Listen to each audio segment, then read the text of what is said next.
여러분 매일 무심코 꽂는 이 콘센트 이 구멍. 두 개가 대한민국을 다른 나라와 완전히 다르게 만들었다는 사실 알고 계셨습니까? 세계 최강대국 미국도 기술의 일본도 아직 옛날 방식인 110V에 묶여 쩔쩔매고 있습니다. 바꾸고 싶어도 이미 너무 늦어버려서 못 바꾸는 거죠. 그런데 말입니다. 우리가 이 엄청난 일을 시작하려 했을 때 세상은 한국을 비웃었습니다. 당장 먹고 살기도 바쁜 후진국 주제에 무슨 전압을 바꾸냐. 그냥 얌전히 선진국이나 따라해라 라며 무시하기 바빴죠. 맞습니다. 그땐 정말 아무것도 없었습니다. 그런데 왜 가장 가난했던 시기에 대한민국은 전 세계가 절대 불가능하다고 포기해버린 이 가장 위험하고 비싼 도박에 모든 걸 걸었을까요? 무려 32년이 걸렸습니다. 남들은 엄두조차 못 낸 길을 기어이 걸어간 이 지독한 승부수. 그 뒤에는 소름 돋는 대한민국의 큰 그림이 숨어 있었습니다. 그 비밀을 지금 공개합니다. 안녕하세요. 저는 미국 워싱턴에 위치한 국제에너지정책연구소에서 전력망 효율성 분석 담당 수석 연구원으로 일하고 있는 제임스 밀러입니다. 평생을 거대하고 복잡한 전력 시스템만 들여다보고 산 저 같은 전문가들에게 20세기 후반 아시아의 작은 나라 한국이 보여준 행보는 그저 무모한 객기 혹은 코미디에 가까웠습니다. 당시 전 세계 전력 표준을 주도하던 미국과 일본은 110V 시스템을 고수하고 있었는데 이는 감전 사고가 나더라도 인명 피해가 적은 안전한 전압이라는 인식이 지배적이었기 때문입니다. 이미 모든 가전제품과 송배 전망이 110V에 맞춰져 있는 상황에서 이걸 뜯어 고친다는 건 천문학적인 비용이 드는 일이라 감히 엄두도 낼 수 없는 영역이었습니다. 미국조차도 노후화된 전력망을 교체하지 못해 매년 천문학적인 유지, 보수 비용을 쏟아붓고 있는 실정이었으니 말입니다. 그런데 당시 선진국들의 원조를 받아 근근히 버티던 한국이 갑자기 국가 전체의 전압을 220V로 승합하겠다는 계획을 발표했을 때 우리 연구소 동료들은 런치타임의 가벼운 농담거리로 이 주제를 소비했습니다. 전기가 부족해서 촛불을 켜는 집이 수두룩한 나라가 당대 최고의 선진국들도 기술적 난이도와 비용 문제로 포기한 배전. 승합을 시도한다는 것은 마치 자전거도 제대로 못하는 아이가 F1 레이싱카를 몰겠다고 덤비는 꼴이나 마찬가지였기 때문입니다. 우리는 보고서를 덮으며 한국 정부가 곧 현실의 벽에 부딪혀 계획을 철회하거나 대규모 화재와 감전 사고로 인한 국가적 재난을 맞이할 것이라고 확신했습니다. 110V에서 220V로 전압을 올리면 전선 공급 능력이 3배 이상 늘어나고 전력 손실은 4분의 1로 줄어든다는 이론은 누구나 알고 있었지만 이론을 현실로 구현하는 건 완전히 다른 차원의 문제였기 때문입니다. 기존에 깔린 낡은 전선을 전부 교체해야 하고 국민 한 사람 한 사람의 집 안에 있는 콘센트 구멍까지 다 바꿔야 하는 이 미친 프로젝트는 독재적인 발상이나 다름없다며 서구 언론들은 비아냥거렸습니다. 그렇게 시간은 흘렀고 제 기억 속에서 한국이라는 나라는 서서히 잊혀가고 있었습니다. 그러던 어느 날 저는 아시아 태평양 지역 국가들의 전력 효율성 지표를 업데이트하던 중 믿을 수 없는 데이터를 마주하게 되었습니다. 처음 모니터에 뜬 수치를 보고 저는 당연히 전산 입력 오류이거나 계측 센서가 고장난 것이라고 생각했습니다. 한국전력이 제출한 송배전 손실률 데이터가 3.5%라는 말도 안 되는 수치를 가리키고 있었는데 이는 물리적으로 불가능에 가까운 수치였기 때문입니다. 당시 미국이나 유럽의 선진국들조차 낡은 110V 기반 시설과 광활한 영토 문제로 인해 송배전 손실률이 5%에서 7% 사이를 오가며 골머리를 앓고 있던 상황이었습니다. 그런데 좁은 국토에 인구가 밀집되어 있어 전력 부하가 심각할 수밖에 없는 한국이 세계 최고 수준의 효율을 기록했다는 보고서는 상식적으로 납득이 되지 않았습니다. 저는 즉시 한국 측 데이터를 전면 재검증하라고 지시했고 오차 범위를 다시 계산하기 시작했습니다. 분명히 계측 과정에서 누락된 데이터가 있거나 정부 주도로 수치를 조작했을 것이라는 의심을 거둘 수 없었기 때문입니다. 하지만 세부 항목을 파고들수록 제 등줄기에는 식은땀이 흐르기 시작했습니다. 단순히 전압만 높인 것이 아니었습니다. 그들이 구축한 시스템은 전압 유지율 99.9%라는 경이적인 안정성을 보여주고 있었고, 주파수 유지율 역시 세계 표준인 60Hz에서 오차 범위 0.1Hz 이내를 칼같이 지키고 있었습니다. 이는 정밀한 반도체 공장이나 첨단 의료 장비가 24시간 돌아가도 전력 품질로 인한 오작동이 거의 발생하지 않는다는 것을 의미했습니다. 미국 텍사스나 캘리포니아에서 폭염이나 한파가 올 때마다 전압이 출렁거리고 심하면 정전 사태까지 겪는 것과는 차원이 다른 견고함이었습니다.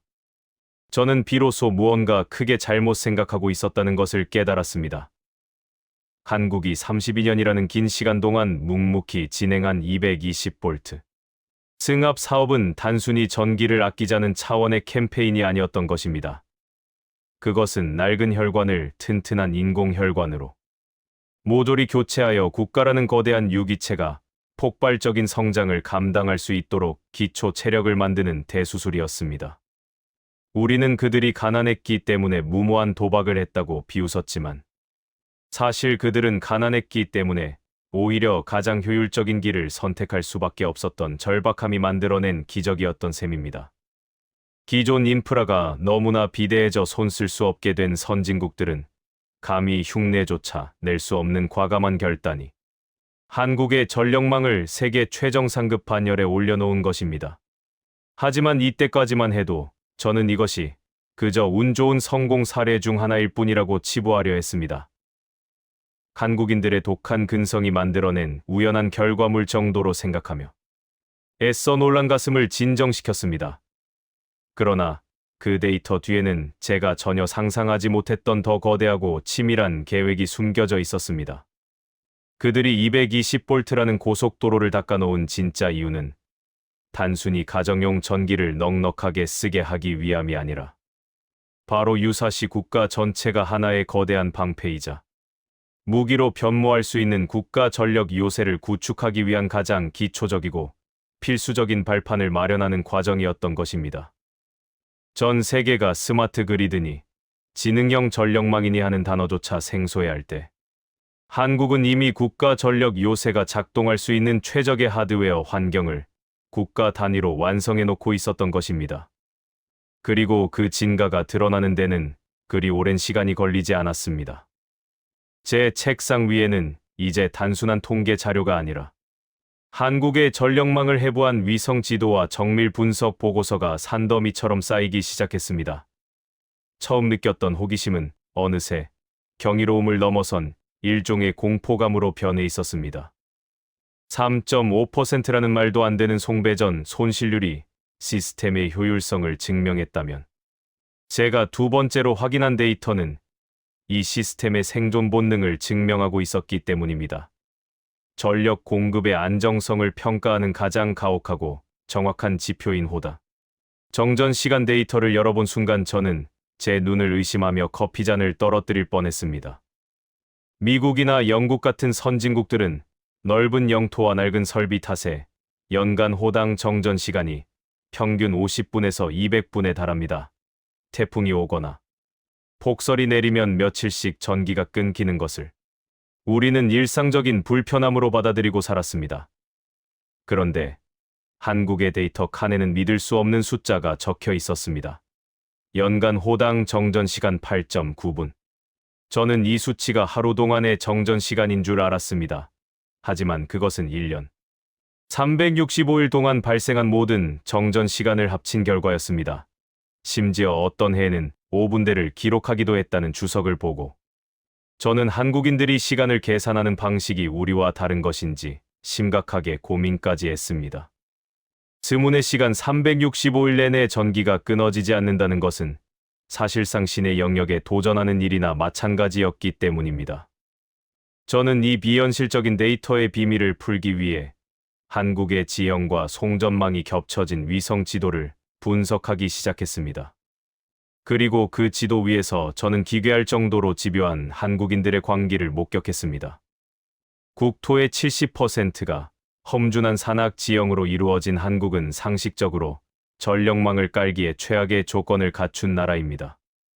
산을 깎고 계곡을 건너 전선을 연결하는 비용은 평지의 수십 배에 달하기 때문에 보통의 국가라면 산악 지역은 전력망을 최소화하거나 우회하는 것이 경제 논리에 맞습니다. 하지만 한국의 지도는 마치 거미줄처럼 촘촘하게 얽힌 송전선로가 험준한 백두대간의 능선과 골짜기마다 빼곡하게 박혀 있었습니다.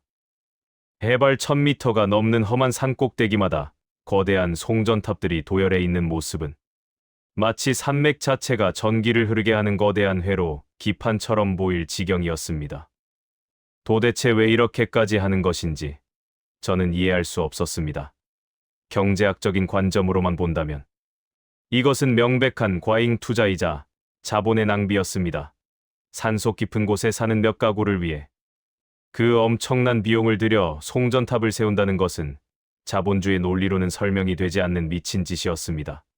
하지만 전력망의 구조를 뜯어볼수록 저는 이 과잉 투자가 단순한 복지 차원이 아니라는 것을 직감했습니다.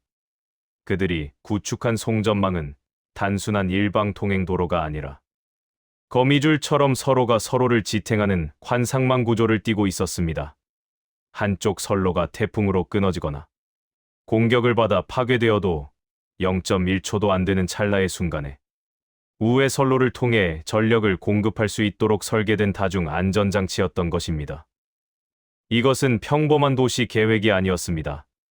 마치 전시 상황에서 적의 폭격을 받아 발전소 하나가 날아가거나 주요 변전소가 파괴되더라도 국가 기능이 마비되지 않도록 설계된 군사기지의 생존 매뉴얼을 그대로 국토 전체에 확장해 놓은 것과 다름없었습니다. 미국 국방부 펜타곤의 지하 벙커에서나 볼 법한 2중, 3중의 전력 방어 시스템이 한국에서는 평범한 가정집과 편의점에 전기를 공급하는 용도로 쓰이고 있었던 것입니다.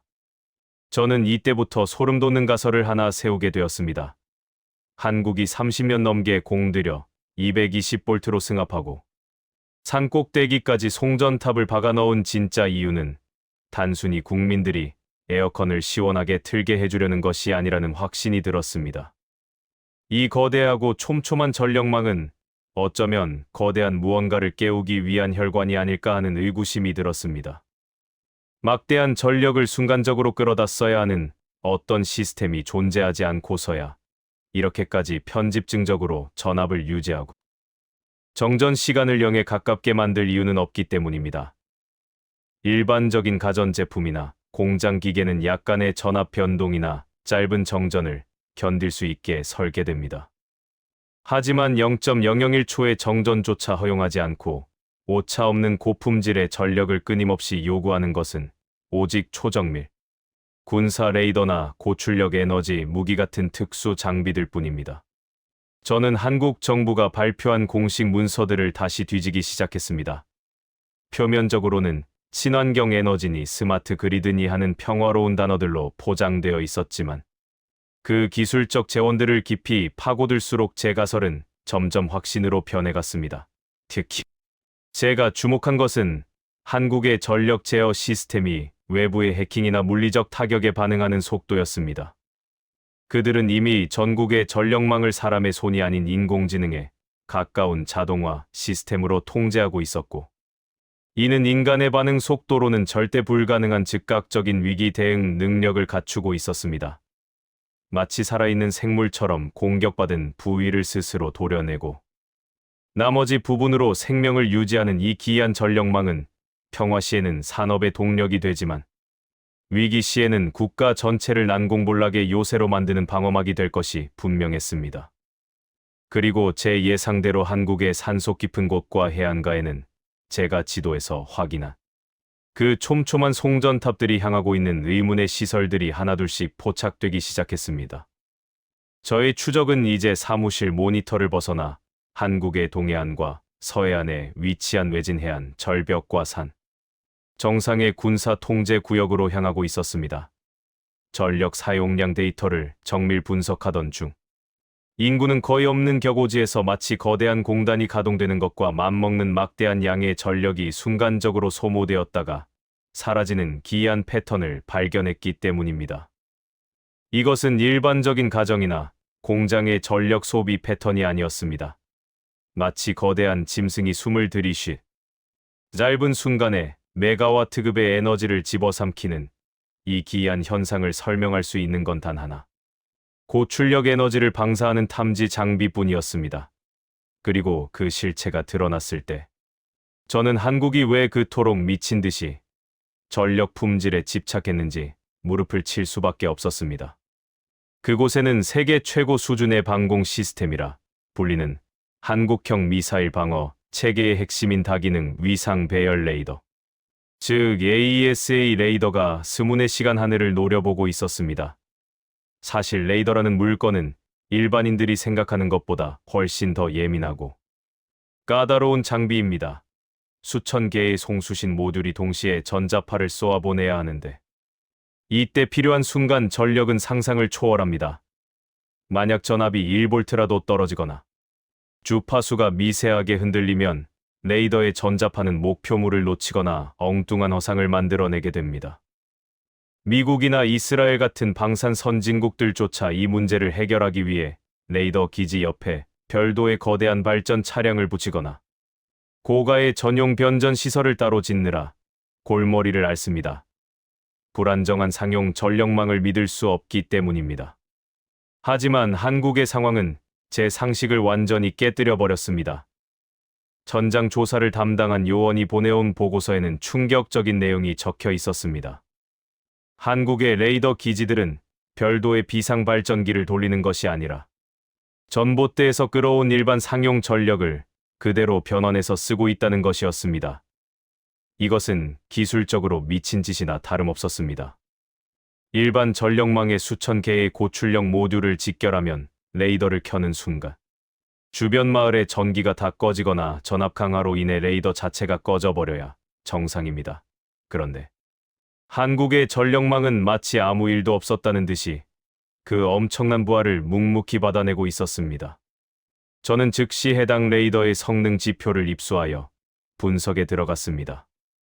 그리고 그 수치들은 이 완벽한 전력망이 만들어낸 괴물 같은 성능을 증명하고 있었습니다. 한국의 최신형 레이더는 탐지거리 오차가 불과 센티미터 단위에 불과했고 표적을 식별하고 추적하는데 걸리는 데이터 처리 반응 속도는 0.001초 이하였습니다. 이는 전 세계 동급 레이더 중 가장 빠른 반응 속도였습니다. 어떻게 이런 수치가 나올 수 있는지 이해하던 저는 전력 공급 그래프와 레이더 가동 그래프를 겹쳐보고 나서야 비로소 그 비밀을 알게 되었습니다. 레이더가 빔을 쏘기 위해 순간적으로 막대한 전기를 빨아들이는 그 찰나의 순간에도 한국 전력망의 전압 변동률은 0.0%에 수렴하고 있었습니다. 이것은 단순히 전기가 끊기지 않는다는 차원이 아니었습니다. 한국의 전력망은 마치 거대한 초전도체처럼 레이더가 원하는 만큼의 에너지를 딜레이 없이 즉각적으로 꽂아주고 있었던 것입니다. 220V 승합을 통해 확보한 넉넉한 송전 용량과 거미줄 같은 환상망이 뒷받침되지 않았다면 절대 불가능한 퍼포먼스였습니다. 서방의 군사 전문가들이 한국 레이더의 탐지 거리가 스펙보다 훨씬 길고 정확도가 비상식적으로 높다는 소문을 들었을 때 다들 과장 광고라고 비웃었지만 그것은 장비의 성능 때문이 아니라 그 장비의 밥을 먹이는 전력망의 질이 달랐기 때문에 가능한 일이었습니다. 똑같은 고성능 그래픽 카드를 꽂아도 저가형 파워 서플라이를 쓰면 컴퓨터가 멈추지만 최고급 파워를 달아주면 날아다니는 것과 똑같은 이치였습니다. 더욱 놀라운 것은 이 시스템의 확장성이었습니다. 제가 발견한 이 레이더 기지들은 단순히 적의 비행기를 감시하는 수준에서 멈추지 않았습니다. 전력망의 끝단에 연결된 이 괴물들은 서로 데이터를 주고받으며 한반도 전체를 물 셀 틈 없는 하나의 거대한 방공 요새로 만들고 있었습니다. 그런데 제가 조사를 계속하던 중 더 깊은 산악지대 비밀 연구 시설 근처에서 앞서 본 레이더의 전력 소비량과는 비교조차 할 수 없는 기이한 에너지 파동을 감지했습니다. 그것은 레이더처럼 널리 퍼지는 파동이 아니라 아주 짧은 시간 동안 극도로 응축된 에너지가 한 점으로 쏘아지는 형태의 그래프였습니다. 순간 제 머릿속을 스치는 불길하고도 경이로운 생각이 있었습니다. 레이더가 눈이라면 이 새로운 에너지 파동은 주먹이었습니다. 전기를 빛이나 파동으로 바꿔 적을 태워버리거나 무력화시키는 지향석. 에너지 무기 기술이 아니고서는 설명이 불가능한 그래프였습니다. 한국이 단순히 전압을 올린 이유가 가정용 전기를 위해서가 아니라는 제 가설이 100% 맞아떨어지는 순간이었습니다. 그들은 전기를 탄환처럼 사용하는 무기를 준비하고 있었던 것입니다. 기존의 화약 무기는 탄약을 보급해야 하지만 전기가 탄약인 무기는 전선만 연결되어 있으면 무한대로 발사가 가능합니다. 즉, 한국은 국가 전체를 거대한 배터리로 만들어 언제 어디서든 무제한으로 에너지를 공급받는 무기 체계를 실험하고 있었던 것입니다. 그리고 그 실험의 결과물로 보이는 믿을 수 없는 영상 자료 하나를 제가 입수하게 되면서 전 세계가 한국을 얕보던 시선은 공포로 바뀌게 됩니다. 제가 떨리는 손으로 암호화된 파일을 열었을 때 모니터 속 영상은 음소거 상태였지만 그 어떤 전쟁 영화보다도 시끄러운 충격을 제 뇌리에 때려 박았습니다. 영상 속 장소는 충청남도 서해안에 위치한 국방과학연구소의 비공개 실험장이었습니다. 화면 구석에 타임코드가 돌아가기 시작하자 수십 대의 고속 드론대가 마치 성난벌떼처럼 실험장 상공을 향해 시속 150km의 속도로 돌진하고 있었습니다. 통상적인 방공 시스템이라면 이 시점에서 요란한 사이렌 소리와 함께 수십 발의 대공 미사일이 화염을 뿜으며 솟구쳐 올랐어야 했습니다. 미사일 한 발당 수억 원이 소모되는 막대한 비용은 둘째 치더라도 저렇게 산발적으로 흩어져서 날아오는 소형 드론들을 미사일로 일일이 요격한다는 건 사실상 불가능에 가까운 일이기 때문입니다. 그런데 한국의 대응은 제 상식을 산산조각냈습니다. 지상에는 미사일 발사대 대신 컨테이너 박스처럼 생긴 투박한 장비 하나만이 덩그러니 놓여 있었습니다. 그리고 드론들이 사정권에 들어온 순간 그 어떤 포성도 화염도 없이 하늘을 날던 드론들이 차례대로 툭툭 떨어지기 시작했습니다. 마치 보이지 않는 거인의 손이 파리채로 내리치는 것처럼 드론의 날개가 순식간에 녹아내리거나 배터리가 폭발하며 추락하는 장면은 기괴하기 짝이 없었습니다. 저는 영상을 0.1배속으로 느리게 재생하고 나서야 그 정체를 파악할 수 있었습니다. 그것은 바로 빛의 속도로 목표물을 타격하는 지향석, 에너지 무기 즉 고출력 레이저 요격 시스템이었습니다. 물론 레이저 무기는 미국이나 이스라엘도 개발 중인 기술입니다. 하지만 제가 경악한 포인트는 레이저 자체가 아니라 그 장비의 운용 방식이었습니다. 미국의 레이저 무기는 막대한 전력 소모를 감당하기 위해 거대한 발전 트럭이 2대 이상 따라붙어야 하고 한 번 발사할 때마다 배터리를 충전하느라 긴 쿨타임을 가져야 합니다. 그런데 영상 속 한국의 시스템은 믿을 수 없게도 그저 근처 전봇대에서 끌어온 굵은 전력 케이블 하나에 의지하고 있었습니다. 별도의 발전기 없이 상용 전력망에 코드를 꽂아 쓰는 레이저 무기라니. 이건 마치 스마트폰 충전기에 꽂아서 쓰는 핵무기나 다름없는 소리였습니다. 저는 즉시 해당 무기 체계의 재원을 분석하기 시작했습니다. 그리고 그곳에 적힌 숫자를 보고 저는 제가 알고 있던 현대 전의 경제학이 완전히 무너졌음을 인정해야 했습니다. 미사일 한 발로 드론을 잡으려면 최소 1억 원이 들지만 한국의 이 시스템은 전기를 탄약으로 쓰기 때문에 한 발 발사 비용이 고작 2,000원에 불과했습니다. 더 충격적인 것은 발사 횟수에 제한이 없다는 점이었습니다. 전선이 연결되어 있고 발전소가 돌아가는 한 한국은 탄약 걱정 없이 무한대로 적을 요격할 수 있다는 뜻이었습니다. 하지만 기술적으로 이것은 말처럼 쉬운 일이 아닙니다. 고출력 레이저를 발사하는 순간 전력망에는 순간적으로 수백 킬로와트급의 부하가 걸리게 됩니다. 이때 전압이 조금이라도 출렁거리면 레이저의 초점이 흐트러지거나 광섬유 발진기가 타버리는 현상이 발생합니다. 이를 전문 용어로 전압플리커 현상이라고 하는데, 한국은 이 치명적인 문제를 국가 차원의 전력망 내구도로 해결해버린 것입니다. 제가 앞서 확인했던 전압 유지율 99.9%라는 그 미친 수치가 바로 이 무기를 위한 포석이었던 것입니다. 한국의 전력망은 레이저가 발사될 때 발생하는 엄청난 역전류와 부하 변동을 마치 잔잔한 호수에 돌을 던진 것처럼 부드럽게 흡수하고 있었습니다. 이것은 전 세계 국방 전문가들이 꿈꾸던 진정한 의미의 에너지, 무기 플랫폼이었습니다. 미국의 국방성 펜타곤 관계자들이 왜 최근 들어 한국의 전력 회사들과 비밀리에 접촉하고 있는지 그 이유가 명확해졌습니다. 그들은 레이저 기술이 없는 게 아니라 그 레이저를 마음껏 쏠 수 있는 전력 인프라가 없는 것이었습니다. 사막 한가운데서 발전기를 돌려가며 쏘는 레이저와 국가 전체의 전력망을 등에 업고 무제한으로 쏘아대는 레이저는 전략적 가치가 차원이 다릅니다. 한국은 유사시 전국의 모든 변전소와 송전탑을 탄약고로 활용할 수 있는 유일한 나라인 셈입니다. 영상 후반부에는 더 소름 돋는 장면이 담겨 있었습니다. 드론뿐만 아니라 아음 속으로 날아오는 순항, 미사일의 모의 표적까지 레이저로 요격하는 테스트였습니다. 미사일의 앞부분, 즉 시커라고 불리는 눈 부분을 정확히 태워버려 먹통으로 만드는 과정은 불과 2초도 걸리지 않았습니다. 이 정도 정밀도를 유지하려면 목표물을 추적하는 레이더와 레이저 발사기, 그리고 전력 공급 장치가 나노초 단위로 동기화되어야 합니다. 저는 이 완벽한 삼박자의 조화를 보며 등골이 오싹해졌습니다. 한국인들은 지난 30년간 묵묵히 전선을 깔고 전압을 올리면서 언젠가 다가올 미래 전쟁을 준비하고 있었던 것입니다. 남들이 110볼트의 낡은 세상에 안주할 때 그들은 고전압의 고속도로를 깔아놓고 그 위를 달릴 빛의 무기를 연마해왔던 것입니다. 그러나 제 충격은 여기서 끝나지 않았습니다. 이 레이저 무기는 그들이 숨겨둔 카드의 서막에 불과했습니다.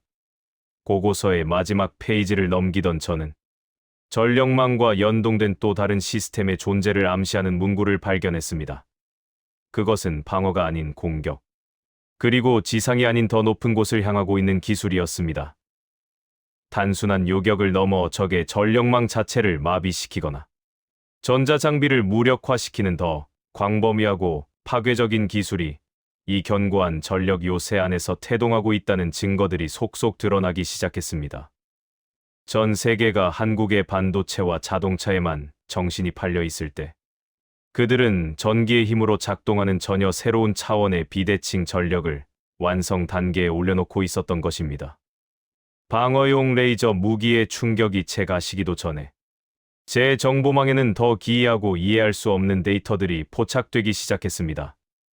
이번 무대는 실험장이 아닌 서해안의 공해상, 그리고 그 대상은 눈에 보이는 드론이 아니라 보이지 않는 전파의 영역이었습니다. 며칠 전 미 해군 정보국과 공유된 위성 데이터에는 서해 특정 구역을 지나던 미확인 비행 물체들이 갑자기 공중에서 모든 전자 장비가 꺼지며 추락했다는 첩보가 기록되어 있었습니다. 폭발이나 화염은 전혀 관측되지 않았고 격추된 잔해에서도 물리적인 타격 흔적은 전무했습니다. 마치 누군가 하늘에 있는 스위치를 툭 하고 꺼버린 것처럼 비행체들의 심장이 멈춰버린 것입니다. 이 현상을 두고 워싱턴의 군사 전문가들과 유럽의 정보기관, 분석가들 사이에서는 격렬한 논쟁이 벌어졌습니다. 대다수의 전문가는 이를 두고 강력한 태양, 극점, 폭발에 의한 일시적인 전파 교란이거나 해당 비행체의 자체적인 기계 결함일 것이라고 단정했습니다. 왜냐하면 그 정도 고도에서 고속으로 비행하는 물체의 전자 회로를 일순간에 완전히 태워버리려면 원자폭탄이 터질 때 발생하는 수준의 강력한 전자기 펄스, 즉 EMP 충격파가 필요하기 때문입니다. 하지만 위성열 감지 센서에는 어떠한 폭발 열기도 감지되지 않았기에 분석가들은 계측 장비가 오작동을 일으켜 엉뚱한 수치를 보낸 것이라며 데이터를 폐기하려 들었습니다. 상식적으로 핵폭발 없이 그 정도의 에너지를 낸다는 건 물리학적으로 불가능하다는 것이 그들의 주장이었습니다. 하지만 저는 그들이 간과한 단 하나의 변수, 바로 한국의 전력망 데이터를 다시 열어보았습니다. 그리고 그 사고가 발생한 정확한 시각, 서해안 인근에 위치한 초고압 변전소에서 아주 미세하지만 날카로운 전력 파동이 발생했다는 사실을 찾아냈습니다. 그것은 레이저 무기를 쏠 때와는 또 다른 패턴이었습니다. 레이저가 꾸준히 흐르는 강물이라면 이번 파동은 거대한 댐을 일시에 무너뜨리는 해일과도 같았습니다. 저는 즉시 해당 구역의 전자기장 수치를 재검증하기 시작했고, 그 결과 모니터에 뜬 숫자는 제 눈을 의심케 했습니다. 순간 전개 강도 50kV/m, 이것은 핵무기가 터졌을 때나 발생하는 수치와 맞먹는 강력한 전자기 폭풍의 강도였습니다. 하지만 한국은 핵을 터뜨리지 않았습니다. 그들은 순수하게 전기 에너지만을 응축하여 지향성 고출력 마이크로웨이브 HPM이라는 보이지 않는 번개를 쏘아 올린 것입니다. 처음에 이 보고서를 접한 영국 국방부의 한 고위 관료는 한국 같은 작은 나라가 무슨 수로 그런 SF 영화에나 나올 법한 기술을 구현하냐며 비웃었습니다. 그는 고출력 마이크로웨이브 무기를 운용하려면 건물만 한 크기의 축전기 뱅크와 냉각 시설이 필요한데, 위성 사진 어디에도 그런 거대 시설은 보이지 않는다며 제 분석을 삼류 소설 취급했습니다. 그러나 그 비웃음은 불과 며칠 뒤 정밀 분석 결과가 나오자마자 경악으로 바뀌었습니다. 제가 제시한 증거는 바로 한국의 송전탑 구조 그 자체였습니다. 한국은 별도의 거대 축전기 건물을 지을 필요가 없었습니다. 이미 전국에 거미줄처럼 깔린 촘촘한 송전망 자체가 거대한 에너지 저장소이자 축전기 역할을 하고 있었기 때문입니다. 220V 승합으로 확보된 고효율의 배전 시스템은 필요한 순간 국가 전력망에 흐르는 막대한 에너지를 특정 지점으로 순식간에 몰아줄 수 있는 기능을 갖추고 있었습니다.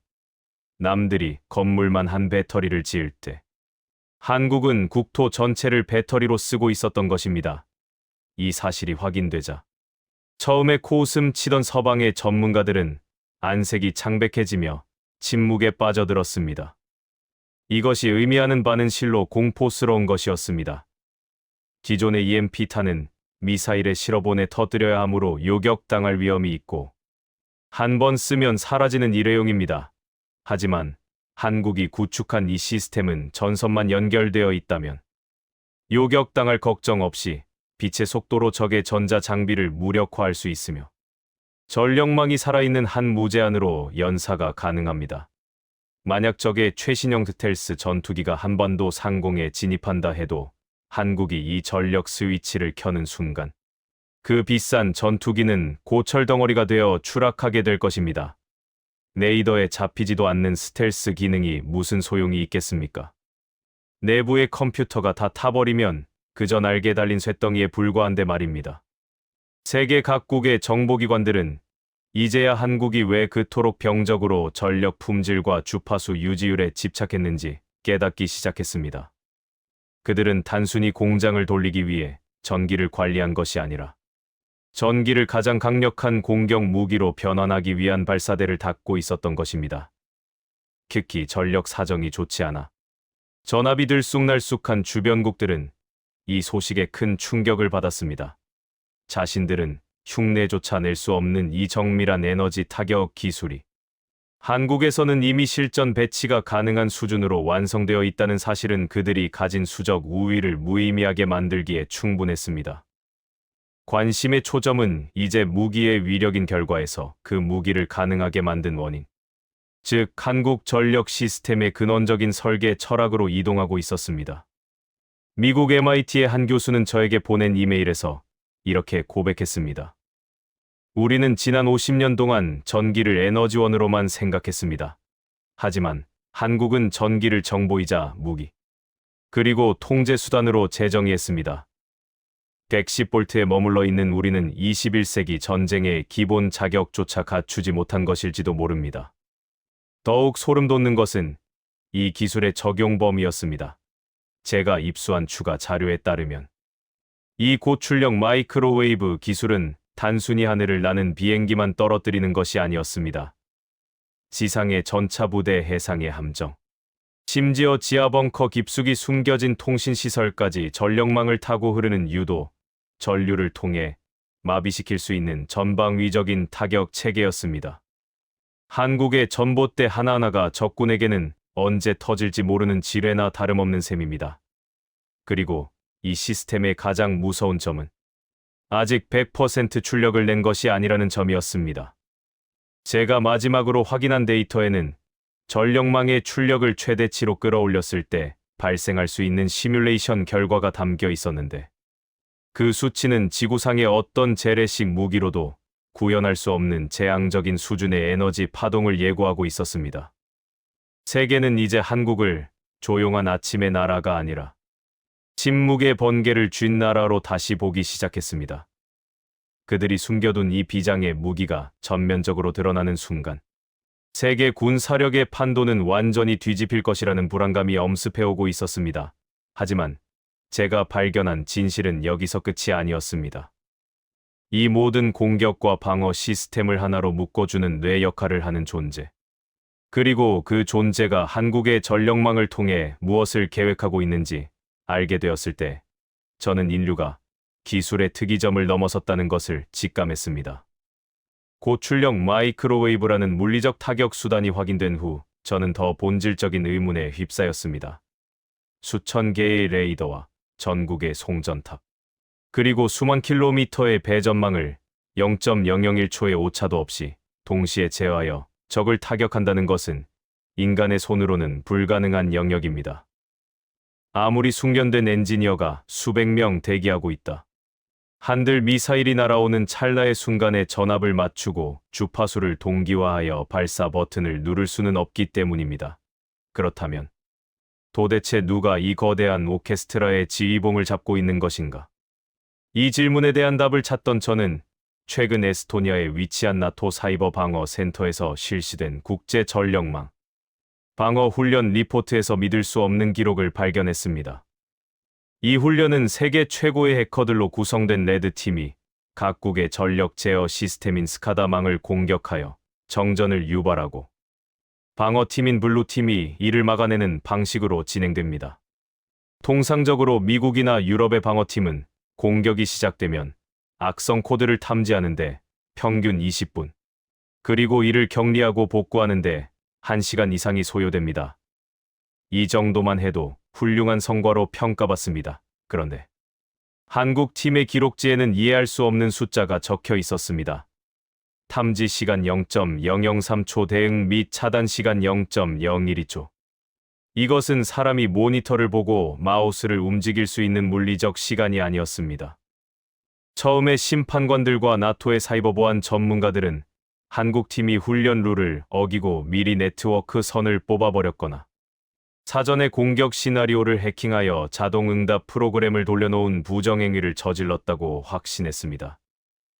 인간의 인지 속도를 넘어선 반응 속도는 기계적 오류, 아니면 사기극 외에는 설명할 방법이 없었기 때문입니다.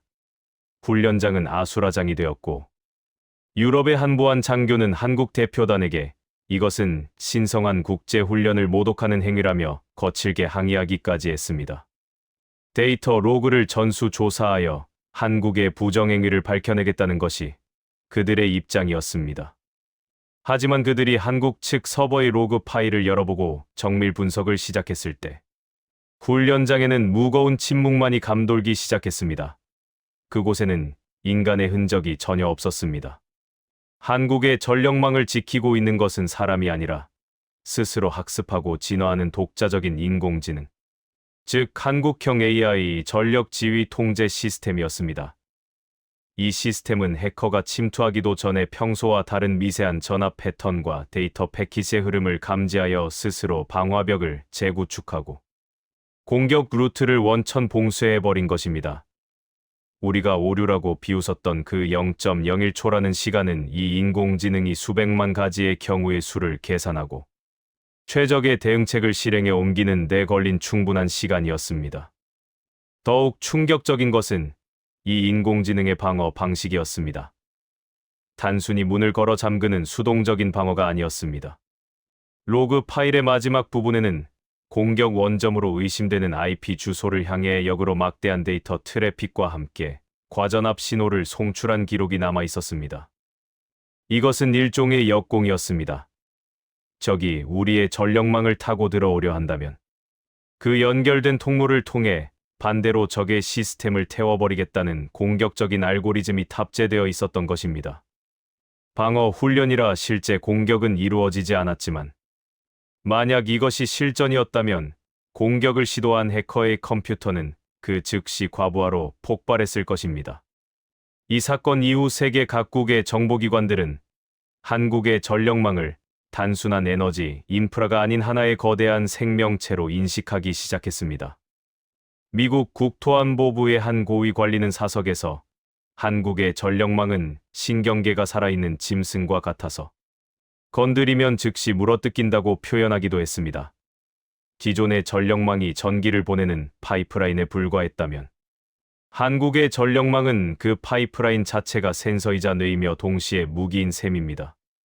그리고 이 완벽한 하드웨어와 소프트웨어의 결합이 가능했던 근본적인 원인은 다시 한번 30년 전 그들의 무모했던 선택으로 귀결됩니다. 복잡한 인공지능이 실시간으로 전력망을 통제하려면 노이즈 없는 깨끗한 데이터 수집이 필수적입니다.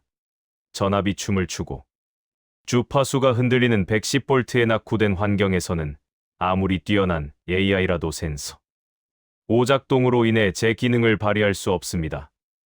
한국이 99.9%의 전압 유지율과 극한의 효율성을 완성해 놓았기 때문에 비로소 이 괴물 같은 인공지능이 마음껏 뛰어놀 수 있는 운동장이 마련된 것입니다. 결과만 보고 기술을 훔치려던 경쟁국들은 뒤늦게 이 토대부터가 다르다는 사실을 깨닫고 좌절할 수밖에 없었습니다. 그런데 제 등골을 서늘하게 만든 것은 이 AI 시스템의 최종 목적지였습니다.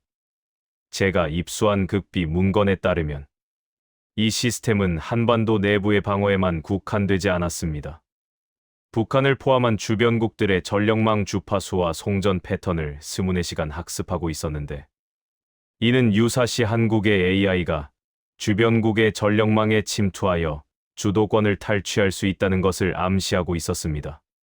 전기가 연결되어 있지 않아도 전파를 통해 상대방의 스카다 시스템에 간섭하고 오작동을 유발하여 적의 미사일 기지나 통제실의 전기를 원격으로 끊어버릴 수 있는 전자전 능력이 배양되고 있었던 것입니다.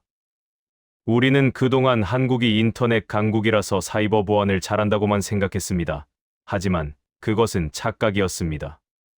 그들은 물리적인 전력 에너지와 디지털 정보를 하나로 융합하여 제4의 전장이라 불리는 사이버 물리 시스템 분야에서 이미 세계를 지배할 준비를 끝낸 상태였습니다. 제가 이 사실을 깨달았을 때 제 책상 위에 전화벨이 울렸습니다. 발신자는 미 국방부 펜타곤의 전략기획실이었습니다. 그들은 다급한 목소리로 한국의 이 시스템이 가동될 때 발생하는 특이한 에너지 시그니처가 지구 반대편에서도 감지되었다며 이것이 무엇을 의미하는지 물어왔습니다. 저는 떨리는 목소리로 대답했습니다. 그것은 한국이 세계를 향해 보내는 경고이자 초대장입니다. 이제 전력의 패권이 어디로 넘어갔는지 알리는 신호탄입니다. 이제 모든 퍼즐이 맞춰졌습니다.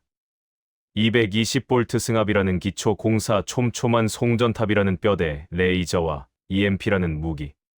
그리고 이 모든 것을 조종하는 인공지능이라는 뇌까지 하지만 아직 마지막 하나 가장 중요하고도 은밀한 조각이 남아 있었습니다. 한국이 이토록 완벽한 전력 요새를 구축하면서까지 지키고자 했던 것.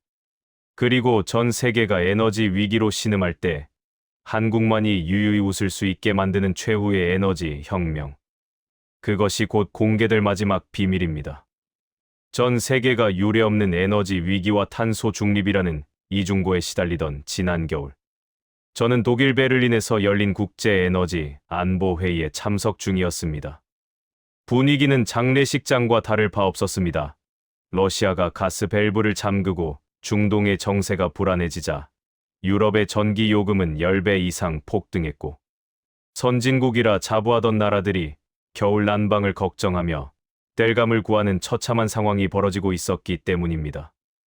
회의장 곳곳에서는 이번 겨울에 공장 가동을 멈춰야 한다는 기업인들의 비명이 터져 나왔고, 각국 정부 관계자들은 전기를 아끼라며 국민들에게 내복 입기를 강요하는 것 외에는 뚜렷한 대책을 내놓지 못하고 있었습니다. 그런데 이 암울한 회의장에서 유독 여유롭다 못해 지루해 보이는 표정을 짓고 있는 사람들이 있었습니다. 바로 한국 대표단이었습니다. 제 옆자리에 앉아있던 독일 연방 네트워크청의 고위 분석관인 한스는 한국 측이 제출한 국가 에너지 수급 계획서를 집어던지며 분통을 터뜨렸습니다. 자원이 하나도 나지 않는 나라가 석유 한 방울 안 나는 땅에서 에너지 예비율을 20% 이상 유지하고 전기요금 인상폭을 최소화하겠다는 내용은 누가 봐도 통계 조작이나 정치적 쇼라고 생각했기 때문입니다. 그는 저에게 한국이 비축해둔 석유를 몰래 풀고 있거나 곧 국가 부도가 날 정도로 빚을 내서 전기를 사오고 있는 게 분명하다며 흥분했습니다. 물리적으로 불가능한 수치라는 것이 그의 주장이었습니다. 저 역시 그의 의심에 동의할 수밖에 없었습니다.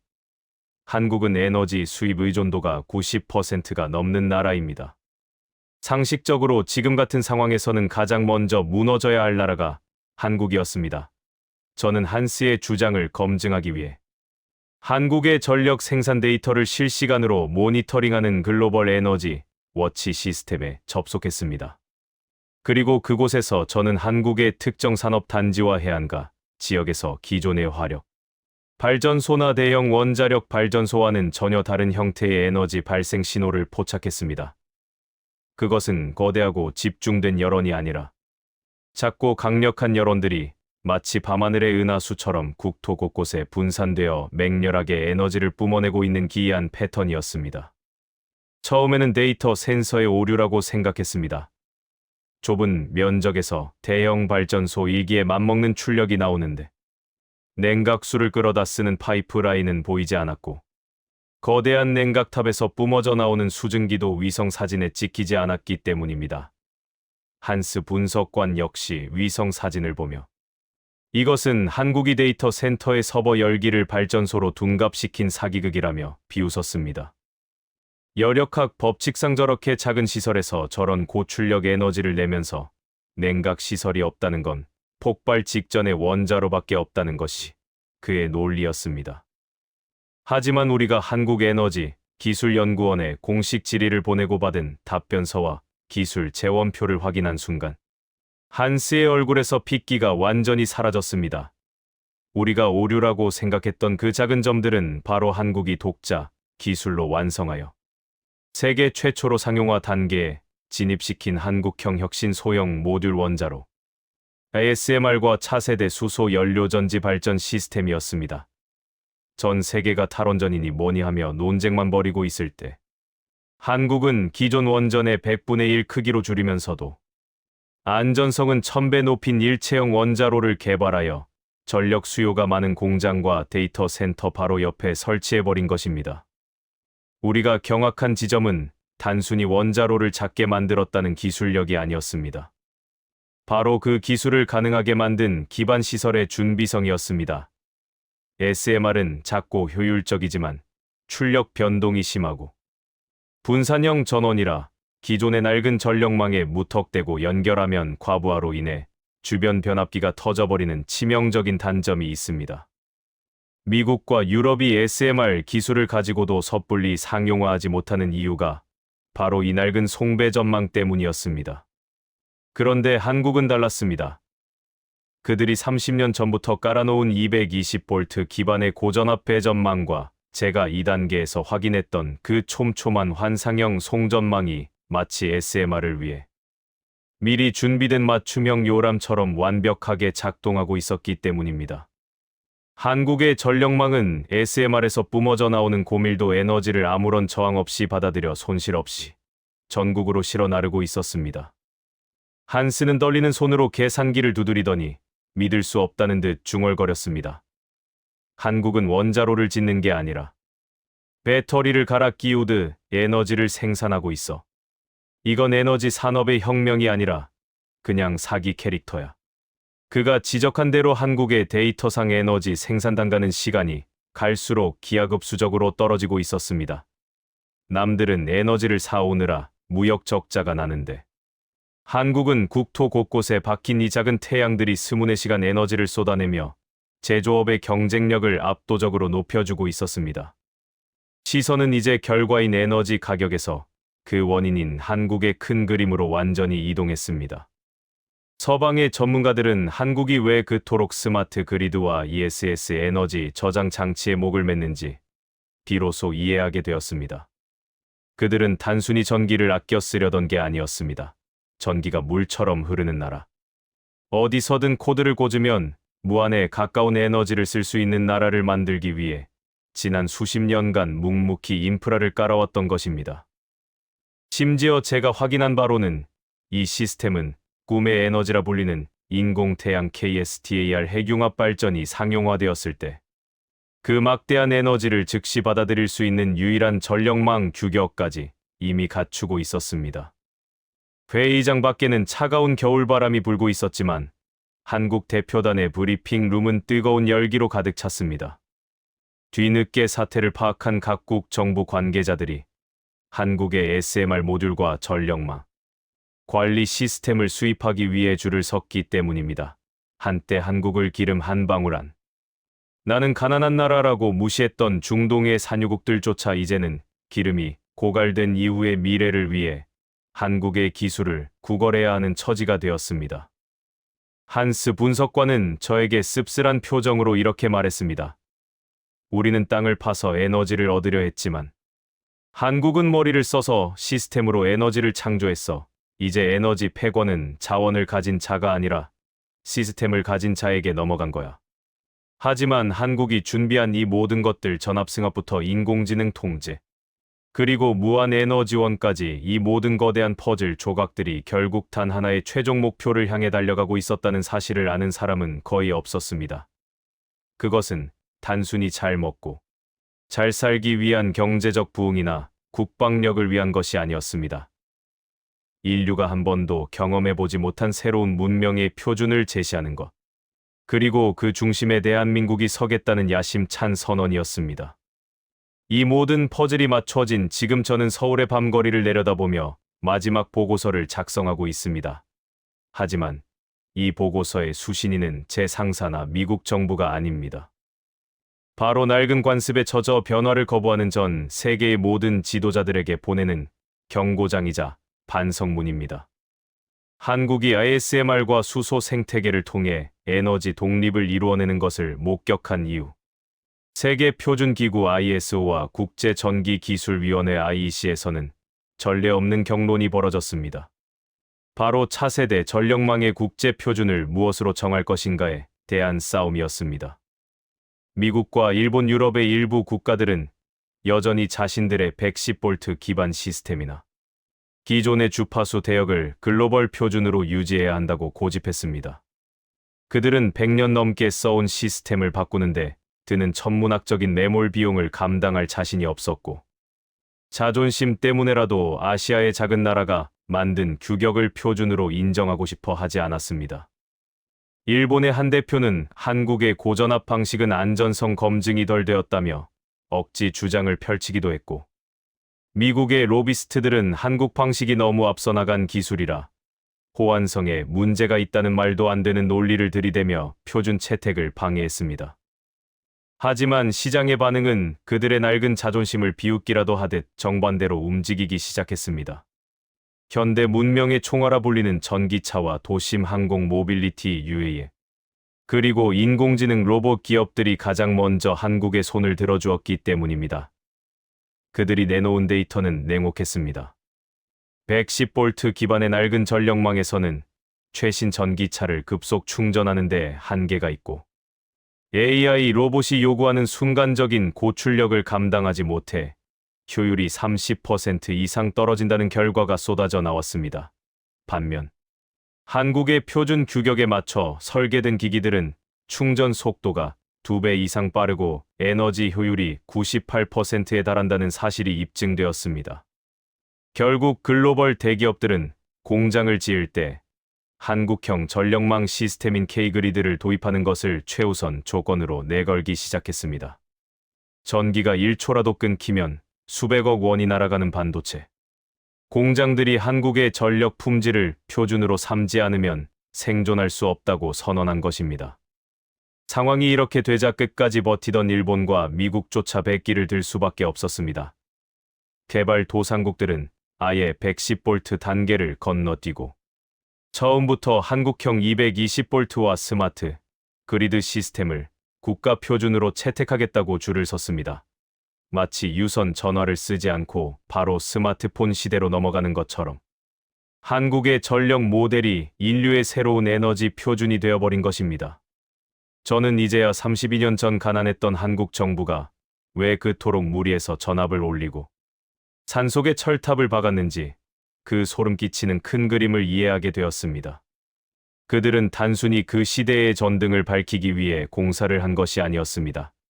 그들은 30년 뒤, 아니 50년 뒤에 올 세상이 전기로 모든 것이 움직이는 세상이 될 것임을, 그리고 에너지를 효율적으로 통제하는 나라가 세계를 지배하게 될 것임을 꿰뚫어 보고 있었던 것입니다. 남들이 오늘 저녁 끼니를 걱정할 때 그들은 후손들이 살아갈 100년의 먹거리를 위해 뼈를 깎는 고통을 감내하며 국가의 혈관을 싹 뜯어 고치는 대수술을 감행했던 것입니다. 만약 그때 한국이 당장의 편안함을 위해 110V에 안주했다면 지금의 반도체 신화도 전기차 강국도 그리고 세계를 놀라게 한 방산 무기들도 존재할 수 없었을 것입니다. 그 낡은 전선 위에서는 4차 산업혁명이라는 거대한 코끼리가 춤을 춰볼 시도조차 할 수 없었을 테니까요. 한국인들이 매일 무심코 꽂는 콘센트의 구멍. 2개는 단순한 플라스틱 구멍이 아니었습니다. 그것은 미래로 가는 타임머신의 입구이자 대한민국을 세계 최강대국의 반열에 올려놓은 가장 위대한 유산이었습니다. 지금 제 책상 위에는 한국행 비행기 표가 놓여 있습니다. 저는 이제 더 이상 미국의 낡은 전력망을 분석하는데 시간을 낭비하지 않기로 했습니다. 인류의 미래가 이미 그곳에 와 있기 때문입니다. 어둠이 내린 지구 위성 사진을 보면 유독 눈부시게 빛나는 반도의 끝자락을 볼 수 있습니다. 그 빛은 단순한 전등빛이 아닙니다. 불가능을 가능으로 바꾼 사람들의 땀과 눈물, 그리고 시대를 앞서간 현명한 결단이 만들어낸 문명의 등대입니다. 오늘 여러분이 집에서 스위치를 켜는 그 순간 기억해 주십시오. 그 빛 하나를 켜기 위해 대한민국은 32년이라는 긴 시간 동안 보이지 않는 곳에서 전쟁을 치러왔다는 사실을 말입니다. 그리고 그 전쟁의 승리 덕분에 우리는 지금 세계에서 가장 밝고 가장 강하며 가장 스마트한 나라에 살고 있다는 자부심을 가져도 좋습니다. 지금까지 워싱턴에서 제임스 밀러였습니다. 감사합니다.